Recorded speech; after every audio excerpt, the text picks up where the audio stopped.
Sa casquette d'ancien président de l'Olympique lyonnais peut-elle être un levier d'influence électorale? Jean-Michel Aulas n'a plus aucun rôle opérationnel au sein du club, mais il a été nommé président d'honneur en mai 2023, lors de son départ de la présidence. Son compte Instagram a été créé seulement en avril 2025. Sur son compte, le club occupe toujours une place de choix. Sur TikTok, il crée du contenu sous le compte Cœur Lyonnais. L'agence 2017 est en charge de sa campagne et de sa production de contenu. Pour la gestion de son compte TikTok, le candidat a fait appel à une deuxième agence spécialisée sur la plateforme, mais les contenus publiés sur TikTok sont validés avec l'agence 2017. Sur TikTok, il publie 4 vidéos par semaine, ce qui est assez peu contrairement à d'autres candidats dont Sarah Knafo, Rachida Dati ou encore Sébastien Delogu, où là, on est plutôt sur un rythme quotidien. Sur X, Jean-Michel Aulas fédère une communauté de plus de 600 000 abonnés, mais il bloque les réponses, ce qui peut montrer aussi qu'il n'est pas forcément ouvert au dialogue. Il y a une communication un peu dépassée dans le sens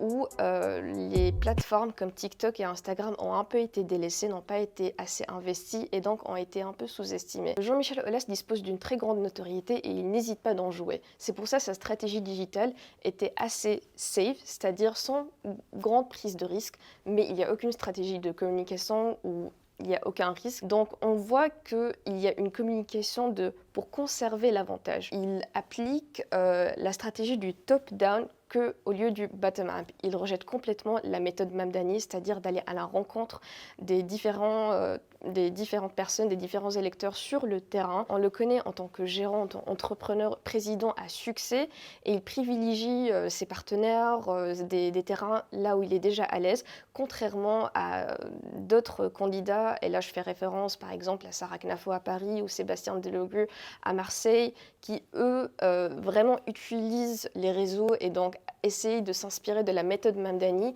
qui est d'aller vraiment à la rencontre des électeurs, aller dans des espaces là où on ne maîtrise pas forcément. Et on voit que sa stratégie a ses limites. Par exemple, le débat du mardi 24 février, on a vu qu'il s'agissait d'un exercice qu'il ne maîtrisait pas autant.